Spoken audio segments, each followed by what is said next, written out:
Queridos amigos e amigas, boa noite para todos nós. Que o Senhor nos abençoe, nos ilumine nesta que é uma das últimas noites do ano, que possamos contar aqui com a inspiração do mais alto e principalmente nos fazermos receptivos a essas inspirações para que delas colhamos sementes que nos possam ajudar na renovação que é fundamental, necessária para todos nós.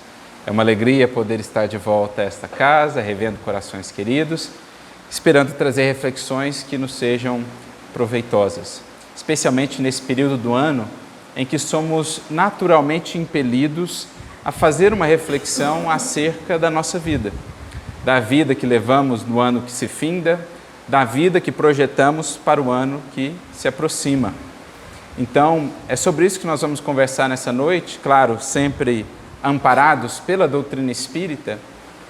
Vamos buscar fazer uma reflexão, uma análise acerca da nossa relação com a vida, do nosso aproveitamento da vida que temos recebido, dos recursos do mais alto que tem chegado até nós, recursos muitas das vezes incontáveis e que passam desapercebidos por nós, tão fixados que por vezes ficamos em determinadas lutas, em determinadas dificuldades. Então esse será o nosso intuito, uma reflexão já de fechamento de ciclo, preparação de novos ciclos, novos tempos para todos nós. E para tanto vamos recorrer ao auxílio, da doutrina espírita, em especial de uma obra chamada Alvorada Cristã, de autoria do espírito Néio Lúcio, por Chico Xavier. No capítulo 17 dessa obra, vamos encontrar ali uma história muito interessante que Néio Lúcio nos traz e que vai nos proporcionar, ou pelo menos nos convidar, então, a essas reflexões que são tão essenciais. Ele nos conta ali o caso de Levindo, que era um jovem que fazia, naquela noite, 21 anos, naquele dia. É interessante já notarmos, de princípio, o nome, né? Esses nomes que são dados na literatura espírita, na verdade, pseudônimos, a que os espíritos recorrem, é interessante que alguns deles parecem já trazer consigo um certo sentido, uma certa significação. Ao longo do texto, vamos perceber melhor o que talvez está por detrás desse nome Levindo. Mas conta-nos, Néio Lúcio, que Levindo, então, naquele dia, fizera os seus 21 anos. E a sua mãe, juntamente com ele, havia preparado uma festa em que ele pudesse contar com a presença dos seus amigos mais próximos, mais diletos, para comemorarem aquela data marcante, para terem ali aquele momento de confraternização, de amizade e tal. Contudo, apesar do dia festivo, em se aproximando à noite, aquela mãe se encontrava triste. Mais do que triste, ou melhor dizendo, preocupada. Porque até ali, o filho que completava os seus 21 anos, vinha vivendo de uma maneira assim complicada. Não tolerava qualquer espécie ou qualquer proposta de disciplina. Vivia ociosamente, desperdiçando o tempo, negando-se ao trabalho, recusava ouvir bons conselhos e se inclinava francamente para o desfiladeiro do vício. Então, embora o dia festivo, mais um ano completado pelo filho amado, a mãe, o coração materno, se mostrava preocupado com aquele filho que já alcançava ali a maioridade e, no entanto, ainda se mostrava perante a vida tão relapso. E talvez aí o sentido do nome Levindo, não sei quanto a vocês, mas pelo menos para mim, o nome Levindo me remete ao termo, à expressão leviano. Vinha vivendo ele levianamente perante a vida. Vivia ociosamente, desperdiçava o tempo, como sabemos, o patrimônio mais valioso que aqui na terra recebemos.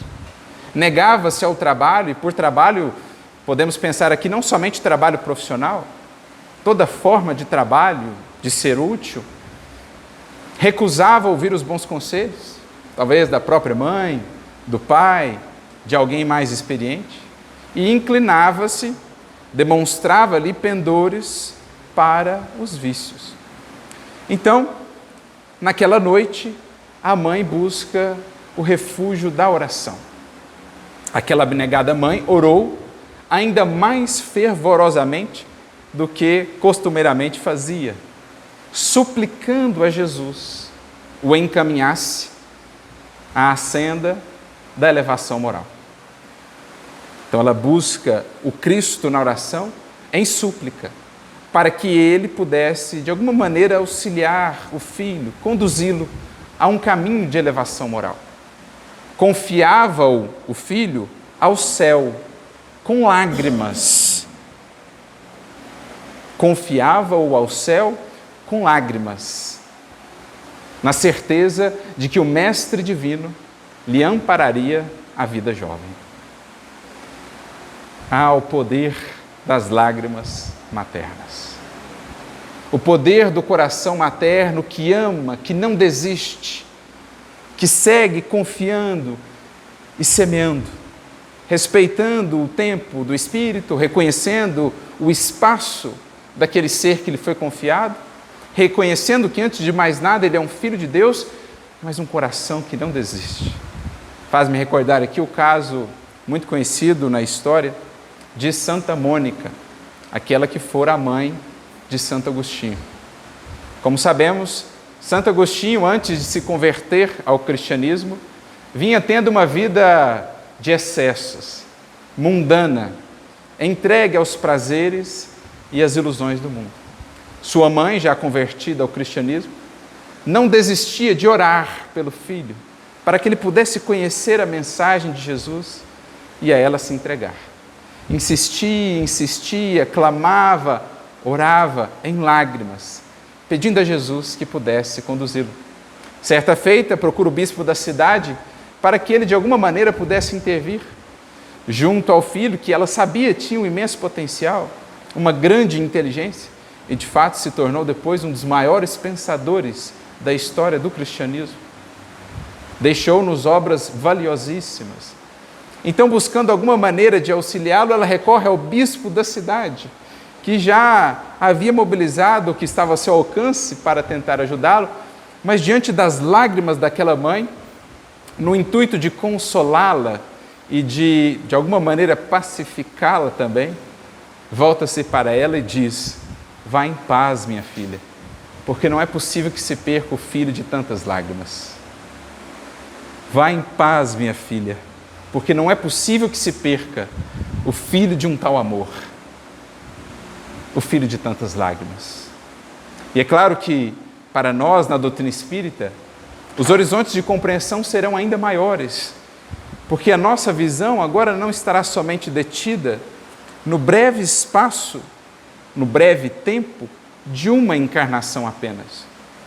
Quantas das vezes esse amor de renúncia, de abnegação, esse amor que tudo faz pelo ser amado, pelo filho, pela filha, ou por um outro ente querido, não verá naquela existência os frutos de sua sementeira, os resultados de seus sacrifícios ou de suas lágrimas.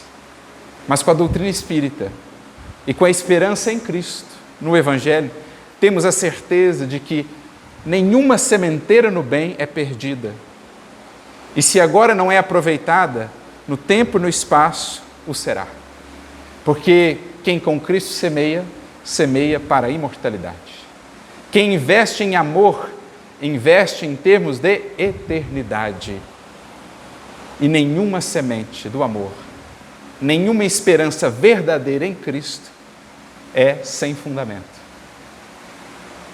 É sem recursos para que se realize no transcurso dos séculos. Então o bispo havia pacificado aquela mãe e, de fato, ela teve a aventura de poder ver, principalmente já do mundo espiritual depois, o desenvolvimento do filho, que haveria de se tornar um dos grandes nomes da história do cristianismo. Muito em decorrência daquelas lágrimas que fecundaram o solo ainda árido daquele coração, o abrindo gradualmente à semente viva do Cristo e do Evangelho. Pois bem, era mais ou menos o que se dava aqui com esta mãe, com a mãe de Levindo. Naquela noite do aniversário do filho, ela recorre a um fervor ainda mais profundo em sua alma e suplica a Jesus o pudesse conduzir. E, ao que parece, as suas súplicas foram ouvidas. A gente se recorda, né, daquela fala do Chico, ou atribuída ao Chico, de que as orações das mães arrombam as portas do céu. As súplicas daquela mãe foram ouvidas porque naquela mesma noite, após ter sido arrebatado pelas asas do sono, Levindo tem um sonho.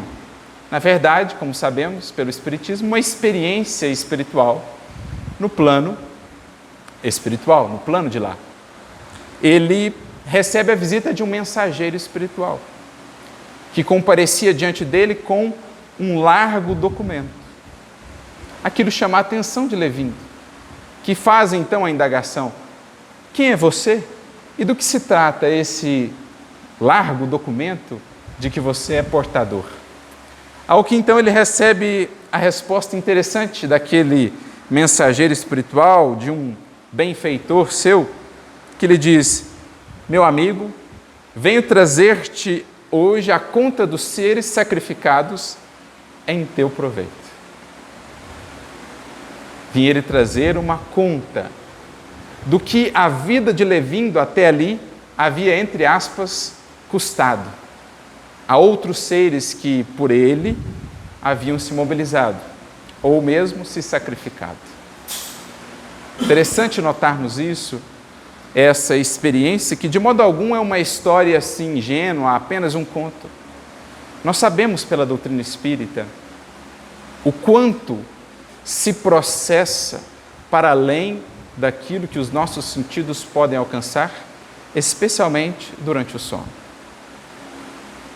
Temos uma série de orientações por parte dos espíritos, tanto na obra de Kardec, como em outras obras, por exemplo, na obra de Emmanuel, especialmente na obra de André Luiz, que nos fazem ver, olhar com mais atenção e cuidado para o nosso tempo de sono. Vale pensar que passaremos ao longo de uma encarnação cerca de 1/3 ou 1/4 da nossa existência, entre aspas, dormindo. O corpo dorme, mas o que faz o espírito que somos? Isso também é de nossa alçada. Por isso falam-nos os Espíritos da preparação para o sono. Lá no Livro dos Espíritos, questão 402, os benfeitores nos trazem um conceito muito interessante. Eles falam do sono inteligente, que é aquele sono dos espíritos mais conscientes da vida espiritual, que se preparam melhor, vivendo o dia com mais coerência, com mais consciência, para que a noite também seja proveitosa, em desdobramento do corpo físico. André Luiz nos narra o caso de estudos, por exemplo, que são efetuados no mundo espiritual e que começam, às vezes, frequentados por muitos espíritos encarnados, mas que, com o passar do tempo, a frequência ia diminuindo, chegando, por exemplo, a 10% dos que haviam inicialmente começado. E não estamos a falar de espíritos absolutamente inconscientes da vida espiritual. Eram ali espíritos, muitos deles espíritas ou ao menos espiritualistas, que já têm essa noção, mas que por invigilância, pelas paixões, pelas inquietações, pela ausência desse trabalho interior de consciência, de reflexão, de autoconhecimento, se deixavam levar durante o desdobramento pelo sono para outras instâncias, para outros afazeres assim não edificantes. Então é importante considerarmos isso, que o Espiritismo vai nos trazer tão claramente. Quantas das vezes nós temos a sensação, por exemplo, depois de uma noite de sono, de despertarmos assim com novas ideias, com uma nova esperança, com forças renovadas? Isso não é um acaso. Muitas das vezes não nos recordamos do que vivemos lá, no entanto, a sensação é toda outra. Às vezes, contudo, temos também a sensação de acordar assim, angustiados, de acordarmos meio que em desarmonia, sinal de que durante o sono as nossas experiências talvez não foram as mais edificantes. Então é imprescindível também considerarmos isso durante a nossa trajetória vida fora, a importância do tempo de sono bem aproveitado pelo Espírito. Tenho até comentado muito isso com a Flávia, minha esposa, ultimamente. Quando surgem problemas ou desafios maiores na vida, a gente sempre fala assim um para o outro, vamos dar pelo menos uma noite de sono sobre o problema. Não toma decisão precipitadamente, dá uma noite de sono. Sabe-se lá com quem você vai conversar durante essa noite de sono? Pode ser que encontremos os nossos benfeitores. A obra de André Luiz nos ilustra isso fartamente. Quantas das vezes os espíritos ali passavam por experiências difíceis, os encarnados, e durante o sono eram visitados, ou por espíritos familiares, ou por espíritos benfeitores, que os lembravam dos compromissos, do porquê dessa ou daquela dificuldade, desta ou daquela dor, e aí acordavam com um novo vigor, com novas ideias, com novas forças e esperanças para o caminho. Então, isso que está sendo relatado aqui é mais do que verdadeiro e acontece com todos nós. Claro que não toda noite, mas em momentos críticos, em momentos-chave da nossa existência, nós recebemos visitas como essa. Então, no caso de Levindo, um mensageiro espiritual, um benfeitor seu, vinha lhe apresentar uma conta dos seres sacrificados até aquele momento em proveito da sua vida. Diz então o benfeitor ante o moço que agora arregalava os olhos com aquela conta que seria apresentada. Até hoje, para sustentar-te a existência, morreram aproximadamente 2.000 aves, 10 bovinos, 50 suínos, 20 carneiros e 3.000 peixes diversos. No caso do Levindo. Naqueles 21 anos de existência, até então, a conta de seres sacrificados aqui pelas vias da alimentação era essa. Mas não se resume a isso. Nada menos de 60.000 vidas do reino vegetal foram consumidas pela tua, relacionando-se às do arroz, do milho, do feijão, do trigo, das várias raízes e legumes. Em média calculada, bebeste 3.000 litros de leite, gastaste 7.000 ovos e comeste 10.000 frutas.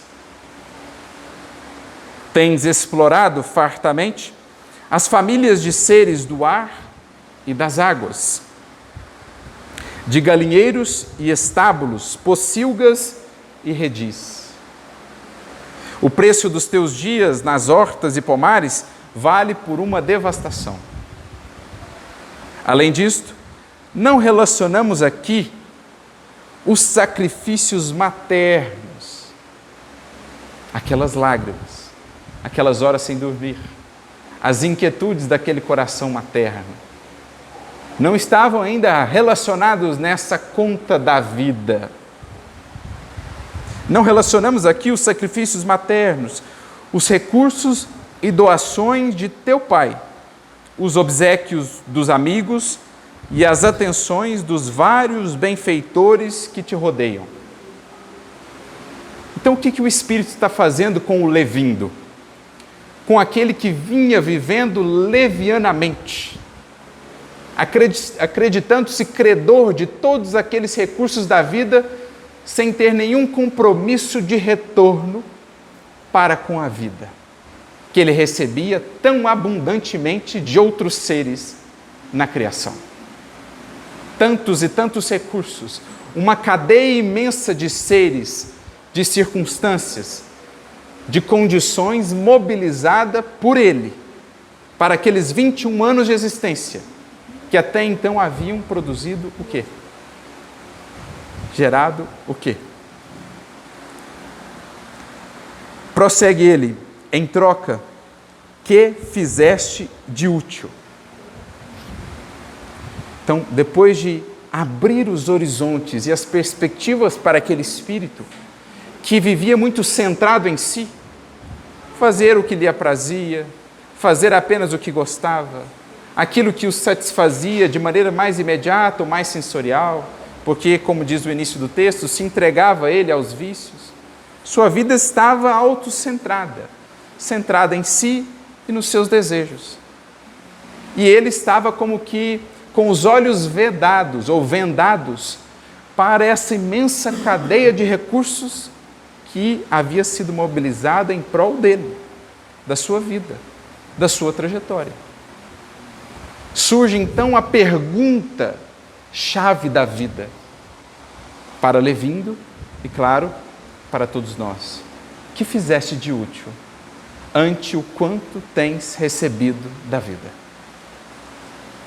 Porque aqui o Espírito Benfeitor resgata este que é um dos temas centrais para nós no Espiritismo e sobre o qual já tratava Jesus. Qual o fim da evolução dos seres? Para onde nós tendemos? Muitos talvez estão ainda a esperar uma aposentadoria espiritual num reino de bem-aventuranças onde estaremos para todo sempre, ad eterno, a descansar e a gozar, desconhecendo que o espírito evolui para cada vez mais colaborar com Deus no mecanismo infinito da criação. Alcançar os altiplanos espirituais, a condição de espíritos superiores ou mesmo espíritos puros, não é adentrar numa férias eterna ou em férias eternas, onde poderemos apenas gozar sem ofertar algo de nós à vida, à criação, em cooperação, em cocriação com o Pai. Não é isso que o Espiritismo nos mostra. Não é isso que Jesus nos apontava. Aqueles que talvez esperassem que o reino de Deus do qual ele falava fosse isso, ele mesmo faz questão de dizer: meu Pai trabalha até hoje e eu trabalho também. Chegar à minha condição não é simplesmente gozar. É certo que o espírito nesse estado goza sempre uma felicidade plena, porque já em perfeita comunhão com Deus, em plenitude de paz, de harmonia com as leis divinas. Então é um gozo eterno, mas não inerte, não ocioso. Porque o espírito nestas condições encontra gozo e alegria justamente em ser útil a Deus e aos outros, especialmente aos seus irmãos que estão em estágios inferiores do processo evolutivo. Por isso um Cristo é premiado, veja só, é premiado com a possibilidade ou com a incumbência de coordenar a evolução de 20 bilhões de espíritos. Parabéns, você chegou à condição de espírito puro. Qual o seu prêmio? Um descanso perene? Não. Você vai coordenar a evolução de mais de 20 bilhões de espíritos. Jesus gostou ou não da incumbência que lhe foi dada? Não há dúvida. Porque essa é a alegria, esse é o alimento de um espírito superior ou puro. Como ele diz também naquele diálogo, junto ao poço da mulher samaritana, onde há aquele encontro com a mulher samaritana, em determinado momento, em diálogo com os discípulos, ele fala assim: porque a minha comida é fazer a vontade do meu Pai. O meu alimento, eu me nutro em ser útil ao Pai, em realizar a sua vontade. Então veja que visão diferente do que é evolução. O trabalho é meta.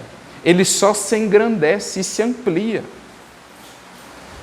Para aqueles que ainda temos às vezes uma relação dicotômica com o trabalho, mais de reclamação do que de alegria e gratidão, o que temos por perspectiva é cada vez mais trabalho. Só que o que nos faz agora reclamar ou nos revoltar são ainda as nossas questões internas. Uma vez pacificados, toda ocasião de ser útil é bênção e fonte de alegria para o espírito. Por isso a pergunta-chave: que fizeste ou que temos feito de útil? Porque essa é uma lei da vida. Essa palavrinha é muito conhecida por nós espíritas, útil. Ela nos remete logo ao Livro dos Espíritos, questão 675. Qual a definição de trabalho? Toda ocupação útil. Então, de modo algum, estamos a falar apenas de trabalho profissional. Estamos a falar de toda e qualquer possibilidade de sermos úteis, de acendermos um sorriso, de fortalecermos, inspirarmos, esperançarmos alguém, de contribuirmos para o desenvolvimento da sociedade nesse ou naquele aspecto, de contribuirmos para a harmonia e a felicidade em nosso lar.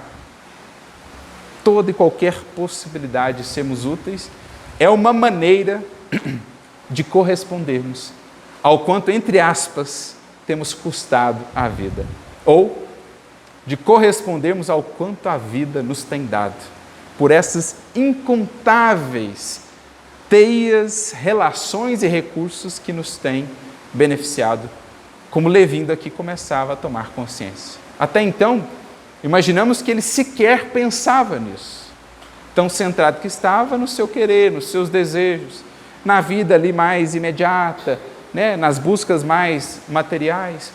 De repente, o Espírito abre para ele todo um horizonte tão mais amplo de compreensão do que a vida. De como nós fazemos parte de um mecanismo que é imensamente maior do que nós. O universo não é senão um grande concerto, do qual precisamos fazer parte como notas harmoniosas e não dissonantes, como temos sido há muitos séculos ou mesmo milênios. Deus é o grande maestro nessa incomensurável sinfonia da criação. E todos os seres têm uma parte ali a cumprir, algo a ofertar. E é preciso estejamos conscientes disso. Aliás, quando os Espíritos tratam da encarnação, em um livro dos Espíritos, questão 132, Kardec pergunta qual a finalidade da encarnação, e os Espíritos dizem, olha, primeiro, as vicissitudes que a encarnação proporciona ao Espírito, elas são úteis para o seu progresso, porque as lutas que nós temos aqui fazem com que a gente se desenvolva em muitas frentes, intelectual e moralmente. Mas, além disso, a encarnação tem um outro objetivo, dizem os Espíritos. Fazer com que o Espírito conheça a parte que lhe toca na criação de Deus. Olha que bonito pensarmos nesses termos. Cada um de nós tem uma parte que nos toca na criação, que é intransferível.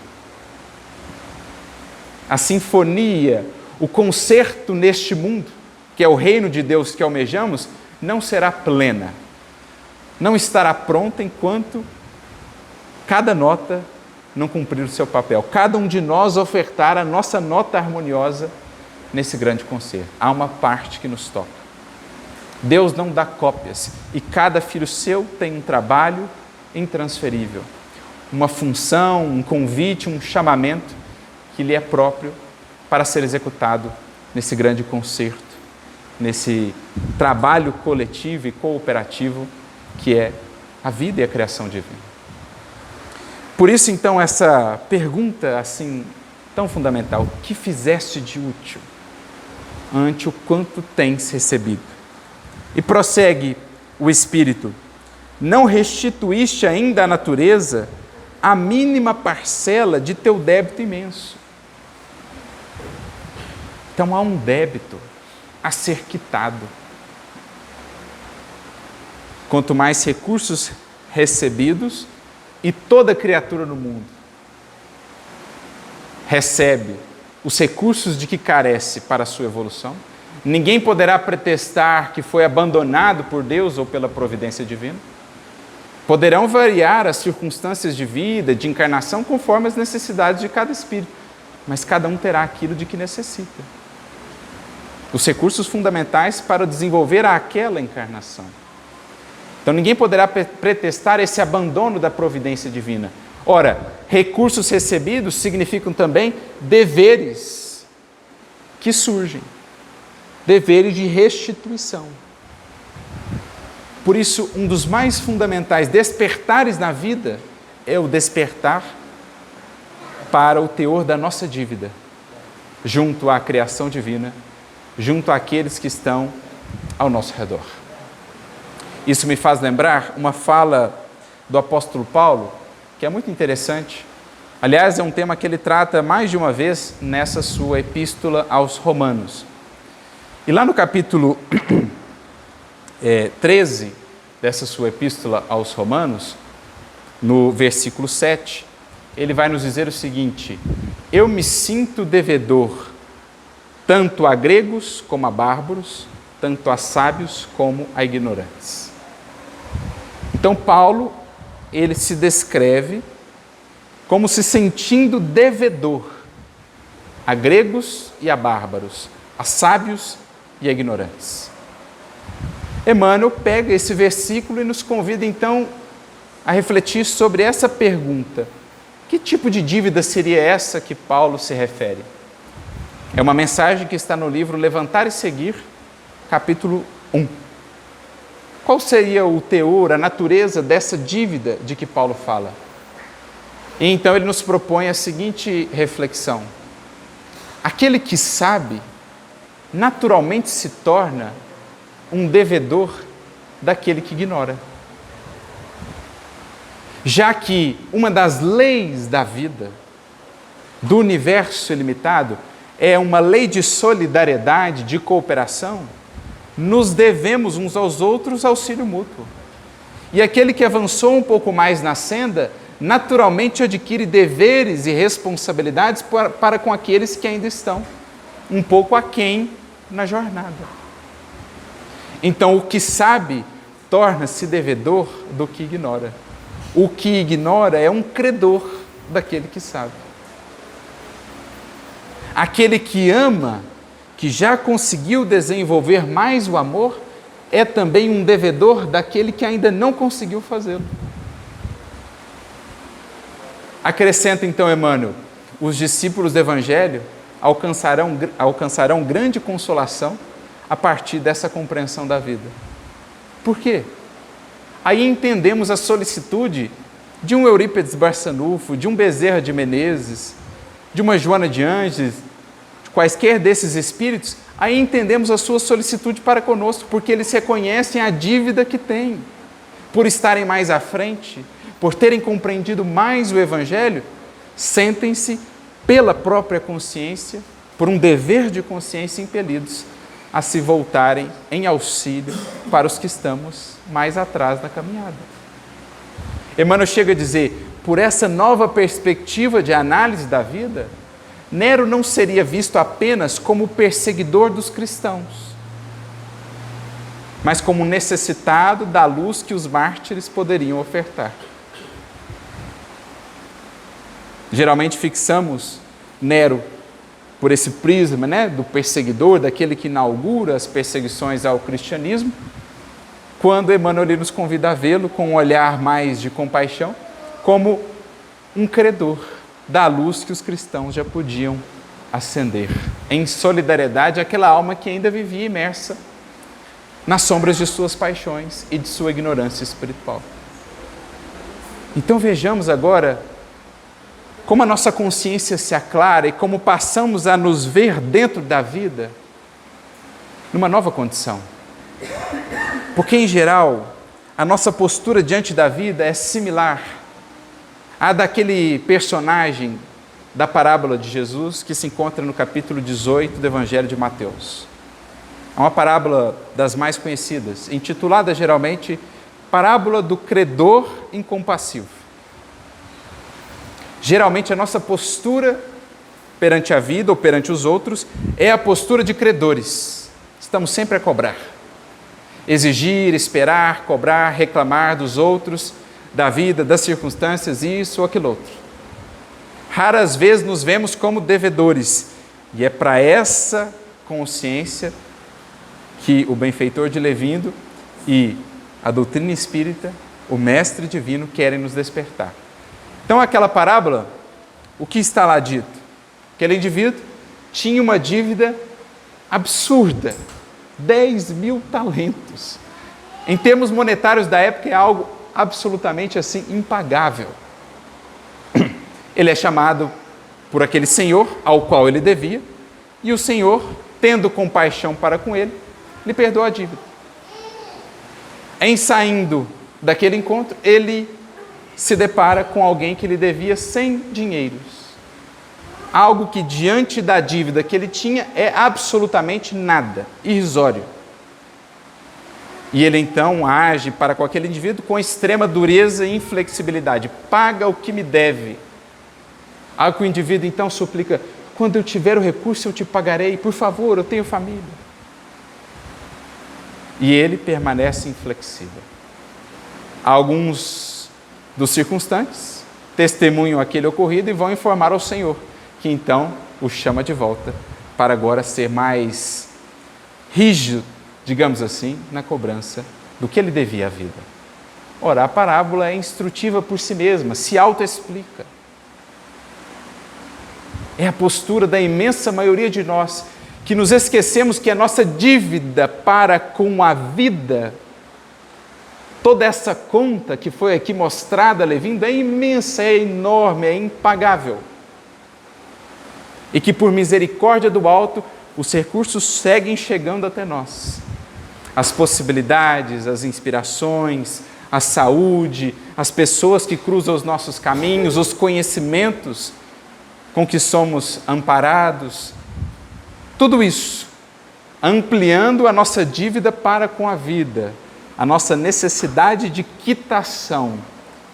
No entanto, disso tudo nos esquecemos quando nos colocamos na posição de credores duros e inflexíveis ante aqueles que ainda não têm conseguido quitar para conosco as suas dívidas de testemunho, de exemplificação, de demonstração, de virtude. Somos ou temos sido muito hábeis na condição de credores, ou no ato de cobrar, mas temos sido muito falhos, temos sido muito relapsos, ou como Levindo, levianos, quando diz respeito a pagar, a ofertar, a devolver à vida, às circunstâncias e aos outros o quanto temos recebido. Por isso, continua, benfeitor, acreditas, porventura, que o centro do mundo repousa em tuas necessidades individuais e que viverás sem contas no domínio da criação? Porque essa é a cegueira a que o egoísmo nos conduz. Tudo o que importa é o que queremos. Tudo o que importa são os nossos desejos. Nós nos colocamos no centro do universo. Como diz Paulo, temos por Deus o nosso ventre, por centro do universo o nosso umbigo. Tudo gira em torno de nós e do que queremos. E mal nos dignamos a olhar para o outro em suas necessidades e para as dívidas de responsabilidade que temos ante o quanto temos recebido e ante o que já conhecemos. Em especial, em nosso caso, espíritas, com a compreensão da vida que o Espiritismo nos traz. Acreditamos que viveremos indefinidamente, sem contas, sem prestação de contas? Então, o cuidado que devemos ter para não sermos ou não nos deixarmos estagnar nessa posição de autocentramento e de cegueira profunda em que o egoísmo nos coloca.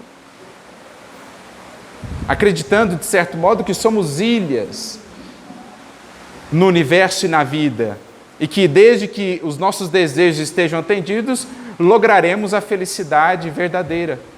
Quando vamos caminhando de desilusão em desilusão, decepção em decepção, até percebermos que felicidade real só floresce no clima da fraternidade, da caridade. Não vibra jamais insulada num coração fechado em si mesmo. Não existe isso. É como pensar a diferença entre um poço e um regato, entre a água parada e a água que flui. A água que para é morta, é sem vida, é fonte de adoecimento. A água que flui é água que esparge vida por onde passa, esperança, fecundidade. Assim a criatura no seu trato com a vida. Mais uma vez, Paulo, dizíamos, que nessa carta aos Romanos ele trata muito desse tema. Agora no versículo 7 do capítulo 14 ele diz assim: ninguém vive apenas para si. Quando a gente ainda ouve, ou às vezes sai ainda de nossos lábios, expressões tais como: a vida é minha, ninguém tem nada com isso.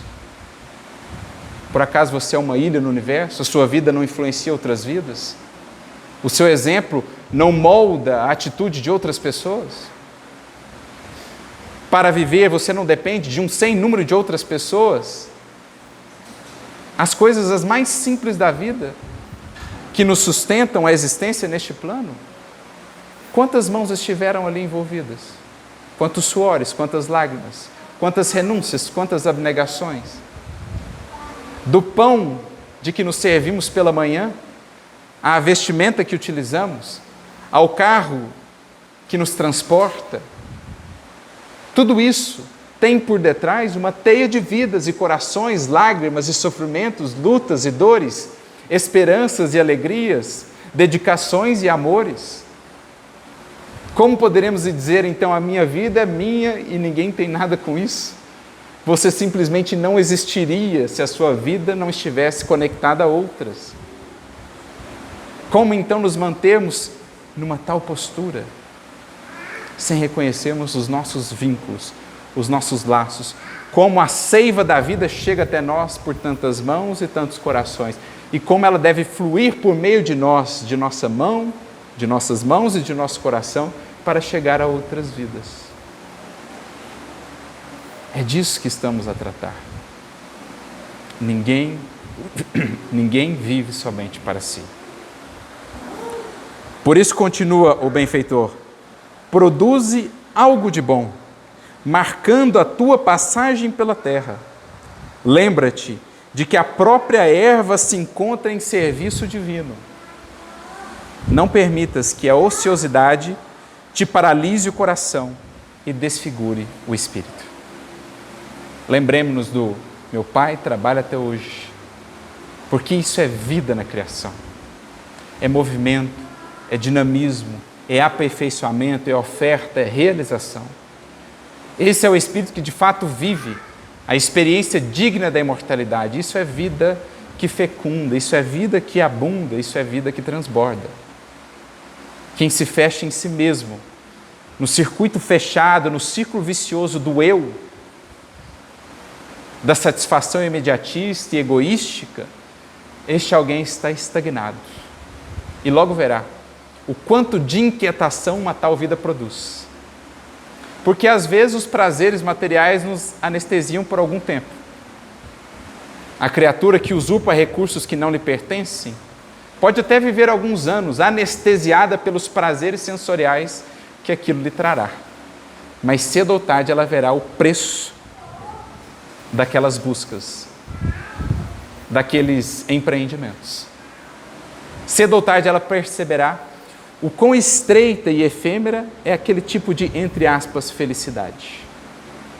Agora, a criatura que oferta-se, deixa a vida fluir por meio dela, de suas mãos, de suas palavras, de seu coração às outras vidas, ela vai num crescendo de vida. Ela vai percebendo o quanto aquilo retorna a ela em bênçãos, em dádivas, em alegrias indescritíveis. Por mais que recursos materiais lhe faltem, a possibilidade de servir, de ofertar e de criar vida está ao alcance de toda criatura na terra. Ninguém está impossibilitado de orar, ninguém está impossibilitado de sorrir, ninguém está impossibilitado de exemplificar paciência, humildade, indulgência. Isso é criar vida, isso é ofertar vida, isso é viver para além de si. É o que amor faz conosco. Tira-nos de nós. E em buscando lá fora, no serviço ao outro, é que acabamos por nos encontrar. Como dizia Gandhi, esquecendo-nos em serviço é que haveremos de nos encontrar. No espelho do outro, no templo do outro, haveremos de encontrar a felicidade mais legítima, aquela que foi por nós semeada, quitando a nossa dívida perante a conta da vida. Não permitas, portanto, que a ociosidade paralise o coração e desfigure o espírito. E então ele começa a ver, o Levinto, o desfile de todos aqueles seres. E ele então acorda espantado.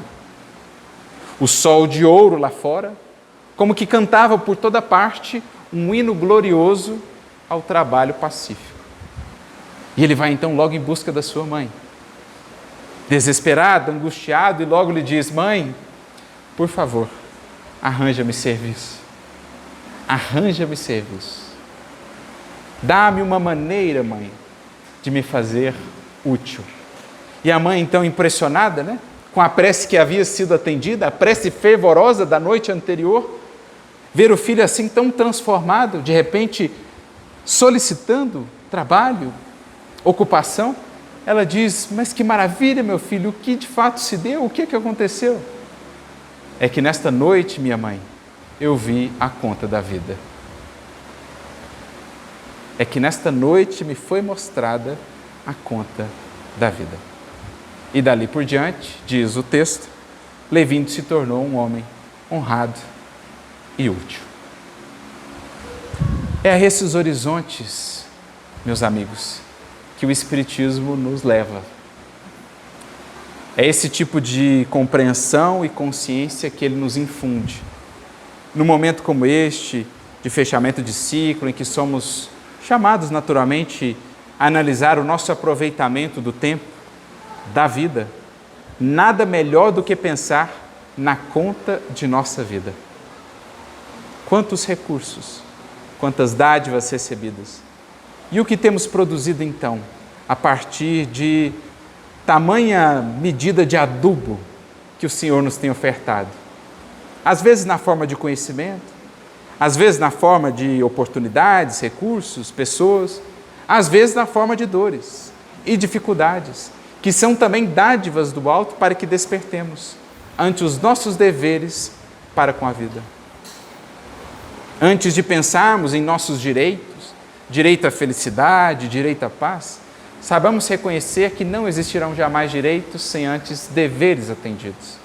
Deveres, sobretudo, de consciência, que não estarão lá nos códigos de lei dos homens, estão antes nos códigos da lei divina, que é alcançada por todo espírito que desperta. Faz o Evangelho claridade em nosso mundo interior, aclara-nos a consciência, para que tenhamos esse tipo de percepção, para com as nossas dívidas de amor, para com os seres e para com a vida ao nosso redor. Isso nos leva a uma outra mensagem de Emmanuel, desta feita no livro Vinha de Luz, capítulo de número 150, em que ele vai comentar mais um versículo de Paulo na carta aos Romanos, tratando desse tema, da dívida que temos. Havíamos citado anteriormente o versículo de Romanos 13:7, em verdade lá era o versículo de Romanos 1:14, porque o versículo de Romanos 13:7 é o que temos aqui agora. Portanto, dai a cada um o que deveis, a quem tributo, tributo, a quem honra, honra. Paulo, mais uma vez, tratando desse tema de nossas dívidas para com a vida. E o Emmanuel, ao comentar esse versículo de Paulo, ele diz então o seguinte: a cada ser, a cada coisa, paisagem, circunstância e situação, devemos algo de amor em expressão diferente. Então lembremos-nos, o amor é a força da vida, vertendo de Deus e buscando a todos nós. Não somos nós quem buscamos o amor, é Ele quem nos busca, para nos tomar como instrumentos, para se servir de nós como canais. Então o amor verte de Deus e quer alcançar a todos os seres e a todas as criaturas, mas para isso reconhecendo ou servindo-se das próprias criaturas. Deus ampara seus filhos por meio dos seus próprios filhos, diz-nos Emmanuel. Então a cada pessoa, a cada coisa, a cada circunstância, nós devemos algo de amor em expressão diferente. Para aquela pessoa com a qual eu cruzo na rua, pode ser um sorriso ou um bom dia. Para com meu companheiro de trabalho, pode ser a postura amena, de não falar mal do companheiro com o qual ele teve dificuldades. É a maneira de quitar a minha dívida de amor para com ele e para com o outro companheiro, que era talvez objeto da maledicência. No âmbito do lar, a dívida de amor que temos para com os que partilham conosco o mesmo teto, muitas das vezes é o simples gesto de cordialidade, de gentileza. Relevar talvez uma palavra infeliz, dita num momento de impaciência, ou a cordialidade de fazer um gesto de auxílio à mãe, ao pai em casa.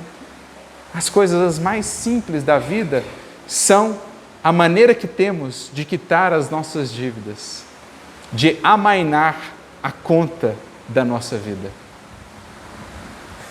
A criatura que desconhece semelhante impositivo não encontrou ainda a verdadeira noção de equilíbrio espiritual. Não há equilíbrio espiritual enquanto vivemos apenas para nós.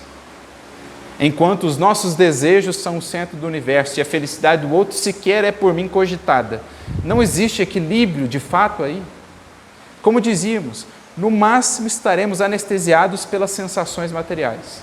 O prazer, o poder, o triunfo, o status anestesiam-nos a consciência, fazendo-nos crer que aquilo é felicidade, para cedo ou tarde cobrar-nos o devido preço em termos de consciência.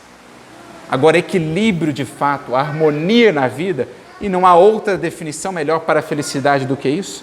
Equilíbrio, harmonia, paz de espírito, paz de consciência, só quando entendemos que temos recebido muito, é preciso então ofertar cada vez mais. Sem isso, não há equilíbrio espiritual. Por isso, Kardec cunha a frase imortal: fora da caridade não há salvação. Porque caridade é sair de si, caridade é oferta, caridade é quitar as nossas dívidas de amor perante a imensidão do que temos recebido de Deus, do Cristo, de nossos benfeitores e de tantas criaturas das quais sequer sabemos o nome, mas que de alguma maneira nos beneficiaram com o seu suor, com o seu esforço, com as suas dádivas. Sem isso, não há elevação. Sem isso, não há felicidade. Valiosas oportunidades iluminativas são relegadas, ou seja, são abandonadas, são desperdiçadas pelas almas invigilantes à obscuridade e à perturbação. Como o Levindo lá, nosso amigo, que vinha vivendo levianamente, abandonando, relegando valiosas oportunidades de iluminação e descendo cada vez mais fundo no precipício da perturbação. Ele, por acréscimo de misericórdia, pôde despertar com um sonho. Quantos de nós não despertaremos apenas com a visita da dor? Porque tenhamos a certeza, antes da visita da dor, o amor bateu à nossa porta muitas vezes. Antes da visita, digamos, mais enérgica e mais firme da dor, a misericórdia nos chamou por muitos outros modos. É o que Saulo só pôde perceber às portas de Damasco. Quando ele cai da montaria, no auge da sua inquietação, da sua revolta, da sua raiva, quando ele cai diante do Cristo luminoso, ele então percebe que o Cristo o havia chamado por todos os meios e de todos os modos. Pela pregação sublime de Estevão, pela conversão de sua noiva amada, que, mesmo com tudo que ele fez para com ela, permanecia assim tão gentil e tão amorosa. Com o contato com Pedro, com a ponderação do seu mestre Gamaliel, por todos aqueles meios, o Cristo o havia chamado ao despertar, mas ele precisou ir às culminâncias da inquietude, da falta de paz para despertar. Não é diferente conosco. É preciso, portanto, mais atenção à vida, mais reflexão sobre nós mesmos, sobre a nossa postura perante a vida. Que prodigioso Éden seria a terra se cada homem concedesse ao próximo o que lhe deve por justiça. Imagina se cada um de nós estivesse consciente de nossos deveres de amor para com os demais, ante o amor que nos ampara a todos. A imensa maioria dos problemas humanos nascem dos relacionamentos. E são problemas nos relacionamentos pela ausência de mais amor.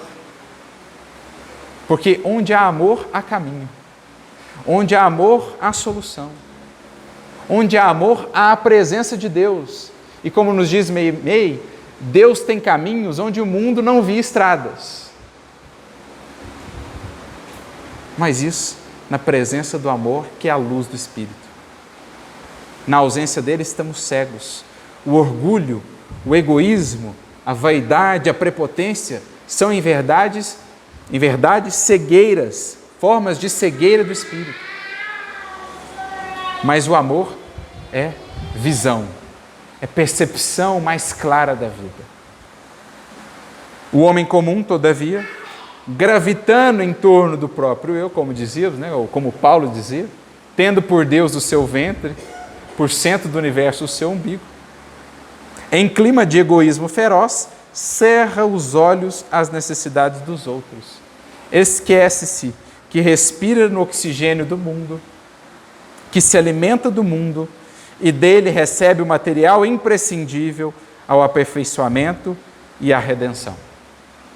A qualquer exigência do campo externo, agasta-se e irrita-se, acreditando-se o credor de todos.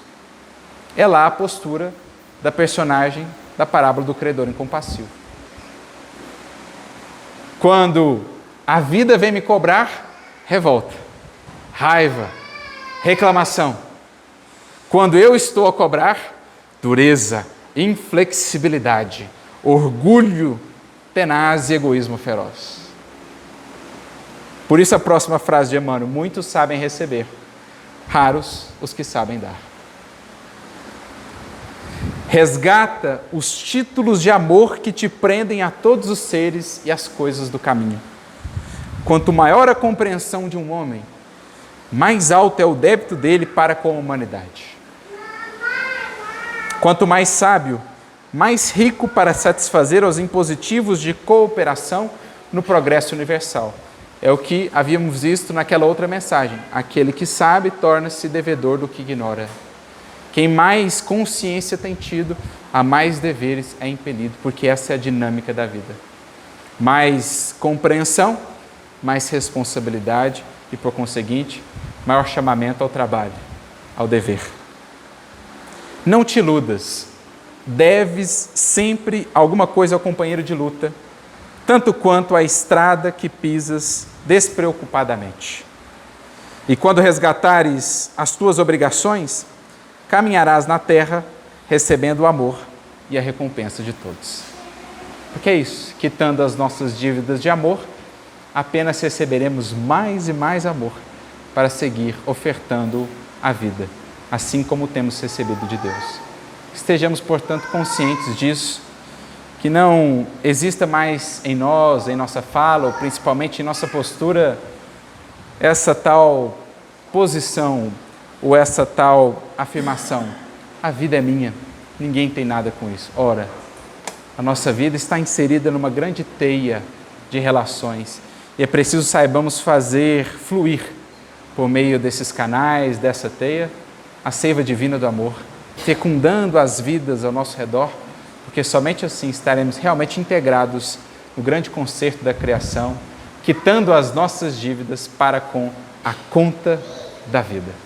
Que o Senhor a todos nos abençoe, que Jesus seja sempre a nossa luz e a nossa referência no ano que se inicia, no restante de nossa encarnação e imortalidade afora, em nossa trajetória em busca do grande amor universal que é o nosso Pai.